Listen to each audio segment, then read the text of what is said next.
Hello, my dear students. I welcome you all to my YouTube channel, M. Ahmed Study Circle. This is the part 2 of the chapter, the Speckle Band 1. इससे पहले मैंने इस chapter के part 1 वाले video को upload कर दिया है, तो अगर आपने उस वीडियो को नहीं देखा है तो उस वीडियो का लिंक आपको इसी वीडियो के डिस्क्रिप्शन बॉक्स में मिल जाएगा। तो पहले आप उस वीडियो को देख लीजिए, फिर उसके बाद आप इस वीडियो को देखिएगा ताकि आपका कॉन्सेप्ट क्लियर हो सके। अब इससे पहले हम लोग स्टोरी को कंटिन्यू करें, मैं आपको बताना चाहूँगा कि आखिर हमने पार्ट वन के एंड में हमने क्या पढ़ा था। तो जैसे ही शार्लक होम्स को पता चलता है कि हेलन स्टोनर की बहन जूलिया स्टोनर मर चुकी है, तो इस बात को जानकर वो बहुत ही ज़्यादा दुखी हो जाते हैं, बहुत ही ज़्यादा परेशान हो जाते हैं और वो हेलन स्टोनर से रिक्वेस्ट करते हैं कि आप मुझे जूलिया स्टोनर आपकी बहन के मौत के बारे में मुझे डिटेल से बताइए, मुझे काफ़ी प्रिसाइजली बताइए कि आखिर उनका मौत कैसे हुआ था। और वहीं से ये स्टोरी आगे कंटिन्यू होगी। द मैनर हाउस, अब आपको जानना होगा कि मैनर हाउस किसे कहते हैं। तो गांव में बना हुआ एक बड़ा सा घर, एक विशाल घर को, एक बंगलो को हम लोग मैनर हाउस कहते हैं। The manor house is, as I have already said, very old and only one wing is now inhabited. Helen Stoner कहती है कि हमारा जो गांव में घर है वो बहुत ही पुराना है और बहुत ही बड़ा है, जैसे कि पहले भी मैंने आपको बताया है। और सिर्फ उसके एक ही हिस्से में हम लोग रहते हैं और उसका एक हिस्सा ऐसे ही वीरान रहता है, क्योंकि घर बहुत ज़्यादा बड़ा है और रहने वाले लोग कम हैं। The bedrooms in this wing are on the ground floor, और घर के इस हिस्से में जो बेडरूम है वो ग्राउंड फ्लोर पे है। जो सिटिंग रूम में है वो बिल्डिंग के बिल्कुल बीचों बीच में है, सेंट्रल ब्लॉक में है। Of these bedrooms the first is doctor Roylott's, और जितने भी बेडरूम है उनमें से जो पहला वाला है वो डॉक्टर रॉयलॉट्स का है। डॉक्टर रॉयलॉट कहने का मतलब जो मेरे स्टेप फादर हैं उनका है। जो दूसरा है वो मेरी बहन का है जो कि अब मर चुकी है, और जो तीसरा वाला बेडरूम है वो मेरा है। There is no communication between them, और ये तीनों के तीनों बेडरूम एक दूसरे से सटे हुए नहीं हैं, उनके बीच कोई भी कम्युनिकेशन कहने का मतलब जुड़ाव नहीं है। But they all open out into the same corridor, लेकिन सारे के सारे जो बेडरूम हैं उनके दरवाजे एक ही कॉरिडोर में खुलते हैं। That fatal night doctor Roylott had gone to his room early, और उस जानलेवा रात को डॉक्टर रॉयलॉट काफ़ी जल्दी अपने रूम में, अपने कमरे में चले गए थे। Though we knew that he had not retired to rest, हालांकि मुझे और हमारी बहन जूलिया को पता था कि अभी वो सोए हुए नहीं थे। For my sister was troubled by the smell of the strong Indian cigars which it was his custom to smoke, क्योंकि मेरी बहन जूलिया को सांस लेने में प्रॉब्लम हो रहा था, क्योंकि मेरे स्टेप फादर्स एक इंडियन सिगार पी रहे थे और उस इंडियन सिगार का जो स्मेल था वो बहुत ही स्ट्रॉन्ग था, और मेरी बहन जूलिया को उसके स्मोक से, उसके धुएं से प्रॉब्लम था। और मेरे स्टेप फादर सोने से पहले हर रोज़ इंडियन सिगार पिया करते थे, इसलिए हम कह सकते थे कि वो जल्दी तो अपने रूम में चले गए थे बट सोए हुए नहीं थे। सी लेफ्ट हर रूम, अब क्योंकि उसको मतलब जूलिया को सांस लेने में प्रॉब्लम हो रहा था, इसलिए वो अपना रूम छोड़कर मेरे कमरे में चली आई, जहाँ पर वो थोड़ी देर के लिए बैठी और अपने आने वाले शादी के दिनों के बारे में, शादी के दिन के बारे में बात करने लगी, क्योंकि उसकी शादी का दिन लगभग 14 दिन बाद था, क्योंकि 14 दिन पहले ही उसका मौत हो गया था। At 11 o'clock she rose to leave me, 11 बजे मुझे छोड़कर जाने के लिए वो खड़ी हुई। But she paused at the door and looked back, लेकिन वो दरवाजे पे रुकी और वो पीछे मुड़कर देखती है। कौन पीछे मुड़कर देखती है? उसकी बहन जूलिया, और कहती है कि हेलन मुझे बताओ, have you ever heard any one whistle in the dead of the night, क्या तुमने रात में जब सभी लोग सो जाते हैं तो किसी को सीटी बजाते हुए सुना है? नेवर सेड आई, मैंने कहा कि कभी नहीं, मैंने कभी भी रात के समय किसी को भी सीटी बजाते हुए नहीं सुना है। I suppose that you could not possibly whistle your self in your sleep, और मैंने कहा कि मुझे तो ऐसा लगता है कि जब आप सो जाते हो तो आप सोते समय ऐसा पॉसिबल नहीं है कि सीटी बजा सको। तो जूलिया कहती है सर्टेनली नॉट, बिल्कुल सही बात है। तो फिर मैंने पूछा कि बट वाई, कि तुम ऐसा क्यों पूछ रही हो कि मैंने कोई सीटी सुना है या नहीं सुना है? Because during the last night, Julia कहती है, because during the last few nights I have always about 3 in the morning heard a low clear whistle। Julia कहती है कि पिछले कुछ रातों से मैं हर रोज़ सुबह में 3 बजे मुझे विशल की आवाज़ सुनाई देती है, एक हल्के से सीटी बजाने की आवाज़ सुनाई देती है, काफ़ी क्लियर आवाज़ सुनाई देती है। I am a light sleeper, और मैं जो हूँ वो एक लाइट स्लीपर हूँ। कहने का मतलब मेरी जो नींद है वो बहुत ही कच्ची है। थोड़ी सी आवाज़ होने पर मेरी नींद टूट टूट जाती है, मैं जग जाती हूँ। एंड इट हैज़ अवेकन मी, और इस सीटी के बजने से मैं कई बार जग चुकी हूँ। I can not tell where it came from, मैं तुम्हें बता नहीं सकती कि आखिर ये सीटी की आवाज़ आती कहाँ से है। Perhaps from the next room, हो सकता है मेरे बगल वाले रूम से आ रही हो। परहैप्स फ्रॉम द लॉन, हो सकता है लॉन से आ रही हो। लेकिन मुझे पता नहीं कि वो सीटी की आवाज़ कहाँ से आती है। I thought that I would just ask you whether you had heard it, और मैंने सोचा कि मैं तुमसे पूछ लूँ, हो सकता है कि तुमने भी इस सीटी की आवाज़ को सुना होगा।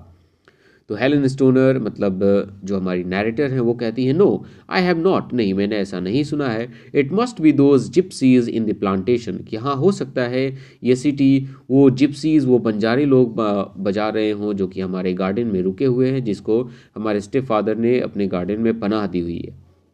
वेरी लाइकली, जूलिया ने कहा कि हाँ हो सकता है।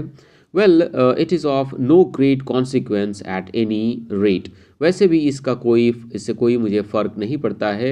और इतना कह के वो उसको अपनी बहन हेलन स्टोनर को देखकर स्माइल करती है और उसका दरवाज़ा बंद करके वहाँ से चली जाती है। और थोड़ी देर के बाद हेलन स्टोनर कहती है कि मैंने उसके चाबी को ताले में टर्न होते हुए, मुड़ते हुए सुना। इसका मतलब वो अपने रूम में एंटर हो गई।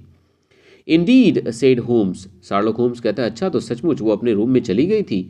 Was it your custom always to lock yourselves in at night. अब शार्लॉक होम्स हेलन स्टोनर से एक सवाल करते हैं और कहते हैं कि क्या आप भी अपने आप को हर रोज़ रूम में, कमरे में बंद कर लेती थी? क्या आप भी रात को जब सोती थी तो अपना दरवाज़ा लॉक कर लेती थी? तो मैंने कहा, मतलब उस औरत हेलन स्टोनर ने कहा कि ऑलवेज, हाँ हम लोग हमेशा अपने दरवाजे को बंद कर लेते थे। एंड वाई, शार्लॉक होम्स ने पूछा कि आखिर आप लोग दरवाजे को क्यों बंद करते थे?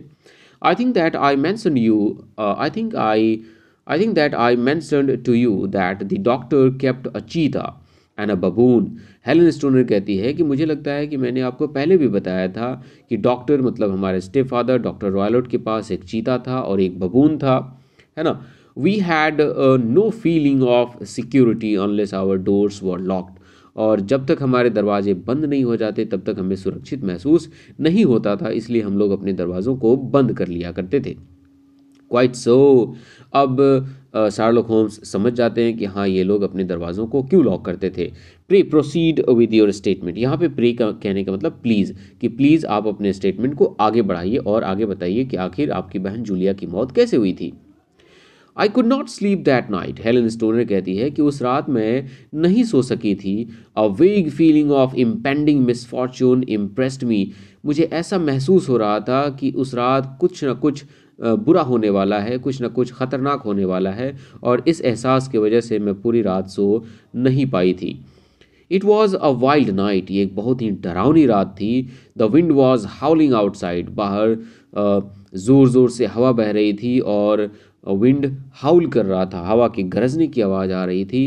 And the rain was beating and splashing against the Windows, और मूसलाधार बारिश हो रही थी और बारिश की बूंदों की थपेड़े विंडोज से आकर, खिड़कियों से आकर टकरा रही थी। Suddenly amid all the hubbub of the gale there burst forth the wild scream of a terrified woman. Hubbub of the gale कहने का मतलब है तूफान से आने वाली जो आवाज़ होती है, तूफान की वजह से जो नॉइज़ क्रिएट होता है। तो अचानक से तूफान से होने वाली आवाज़ के बीच में से एक बहुत ही ज़्यादा डरी हुई, बहुत ही ज़्यादा सहमी हुई महिला के ज़ोर से चीखने की, चिल्लाने की आवाज़ सुनाई देती है। I knew that it was my sisters voice, और हेलन स्टोनर कहती है कि मुझे पता था कि ये मेरी बहन जूलिया की आवाज़ है। I sprang from my bed, इसलिए मैं अपने बेड से कूद गई एकदम। Wrapped a shawl round me, अपने बॉडी पे एक चादर लपेटा। And rushed into the corridor, और मैं निकल के कॉरिडोर में गई। As I open my door, जैसे ही मैंने अपने रूम का दरवाज़ा खोला, I seemed to hear a low whistle such as my sister described. तो मैंने भी धीरे धीरे विशल करने की आवाज़ को सुना, धीरे धीरे सीटी बजाने की आवाज़ को सुना, जैसे कि मेरी बहन जूलिया ने मुझे बताया था, मुझे डिस्क्राइब किया था। And a few moments later a क्लैंगिंग sound, और थोड़ी ही देर के बाद किसी चीज़ के झंझनाने की, किसी चीज़ के खनखनाने की आवाज़ आई। As if a mass of metal had fallen, जैसा कि मानो कि कई सारे मेटल पीसेज, कई सारे मेटल को ऑब्जेक्ट्स एक साथ नीचे गिर पड़े हों। As I ran down the passage, जैसे ही मैं पैसेज की तरफ दौड़ रही थी, my sister's door was unlocked, तो मैंने देखा कि मेरी बहन के बेडरूम का दरवाज़ा खुला हुआ था। And revolved slowly upon its hinges, और वो अपने हिंजेस पे, अपने कब्जे पे धीरे धीरे रिवॉल्व कर रहा था, घूम रहा था। I stared at it horror stricken, मैं काफ़ी डरी हुई थी और डरे हुए उस दरवाजे को देख रही थी, उस कमरे को देख रही थी। Not knowing what was about to issue from it, और मुझे पता नहीं था कि इस कमरे में कौन अंदर गया हुआ है और उसके अंदर से क्या निकल सकता है, मुझे पता नहीं था, लेकिन मैं दरवाजे को घूर रही थी। By the light of the corridor lamp, corridor में एक लैम्प था और उसके लाइट से I saw my sister appear at the opening, मैंने देखा कि मेरी बहन जूलिया गेट पे आती है, दरवाजे पे आती है। हर फेस ब्लैंच्ड विद टेरर, उसका चेहरा डर से पीला पड़ गया था, उसका चेहरा डर से सफ़ेद पड़ गया था। Her hands groping for help, अब अंधेरे में उसे दिखाई नहीं दे रहा था, इसलिए वो मदद के लिए चीज़ों को अपने हाथों से टटोल रही थी। Her whole figure swing to and fro like that of a drunkard, और उसका पूरा का पूरा शरीर दाएं बाएं आगे पीछे ऐसे हिल रहा था जैसे कि एक पियक्कड़, एक शराबी शराब पीकर नशे में इधर उधर झूलता है। I ran to her and threw my arms around her, मैं दौड़कर उसके पास गई और उसको अपने बाहों में ले लिया। But at that moment her knees seemed to give way and she fell to the ground, लेकिन उसी लम्हे, उसी मोमेंट में ऐसा लगा कि उसके घुटने जवाब दे गए और वो गिर गई, वो ज़मीन पर नीचे गिर गई। सी राइड मीन्स होता है कराहना। She writhed as one who is in terrible pain, वो इतना ज़ोर से करा रही थी जैसे कि मानो कि उसे काफ़ी ज़्यादा दर्द हो रहा हो, काफ़ी ज़्यादा तकलीफ़ हो रहा हो। And her limbs were dreadfully convulsed, और उसकी शरीर, उसका बॉडी बहुत ही ज़्यादा ज़ोर से थरथरा रहा था, काँप रहा था। As I bent over her, जब मैं उसे उठाने के लिए उसके ऊपर झुकी थी, she stabbed with her finger into the air in the direction of the doctor's room, तो मेरी बहन जूलिया ने अपनी उंगली से डॉक्टर के रूम की तरफ इशारा किया, अपनी उंगली से हवा में डॉक्टर के रूम की तरफ इशारा किया। And shrieked out in a voice which I shall never forget, और एक ऐसी आवाज़ में उसने चीख लगाई जिस आवाज़ को मैं कभी भी नहीं भूल पाऊंगी। और उसने क्या कहा था चीख करके, चिल्ला करके, oh my God Helen, it was the band, oh my God Helen, यह बैंड था, द स्पेकल बैंड, यह एक स्पेकल बैंड था। With these words, she lost her consciousness and died, और इन्हीं शब्दों के साथ वो बेहोश हो गई और वो मर गई। तो यहाँ पर ये जो आपका चैप्टर है द स्पेकल बैंड 1 कंप्लीट हो जाता है, लेकिन अभी भी पता नहीं चलता है कि आखिर जूलिया की मौत कैसे हुई थी। तो इसी का द स्पेकल बैंड 2 करके भी आपके इस बुक में दिया गया है। जब हम लोग उसको पढ़ेंगे तो हमें पता चलेगा कि आखिर उसकी मौत कैसे हुई थी। लेकिन मैं आपको बता देना चाहूँगा कि आखिर ये जो स्पेकल बैंड है वो है कौन। तो ये जो स्पेकल बैंड है वो एक वेनमस स्नेक है, एक जहरीला सांप है, और जूलिया की मौत एक जहरीले सांप के काटने की वजह से हुई थी। अब स्पेकल बैंड कहने का मतलब वो जो सांप था वो उस पर बहुत सारे स्पेकल्ड बैंड कहने का मतलब होता है धब्बा, कोई ऐसा चीज़ जिस पे बहुत सारे धब्बे लगे हों, बहुत सारे जो डिज़ाइंस बने हुए होते हैं। तो एक हम लोग बोल सकते हैं धब्बेदार या चित्तीदार दागदार सांप था, और उसी का नाम स्पेकल बैंड रखा गया है। तो इस स्टोरी का एक्सप्लेनेशन कैसा लगा आप लोग मुझे नीचे कमेंट करके ज़रूर बताइएगा। वीडियो अच्छा लगा होगा तो वीडियो को लाइक कीजिएगा, और चैनल पे नए होंगे तो चैनल को सब्सक्राइब कीजिएगा। मिलते हैं हम लोग एक नए चैप्टर के साथ, और इसी चैप्टर का जो नेक्स्ट पार्ट है उसके साथ। तब तक के लिए टेक केयर, बाय बाय।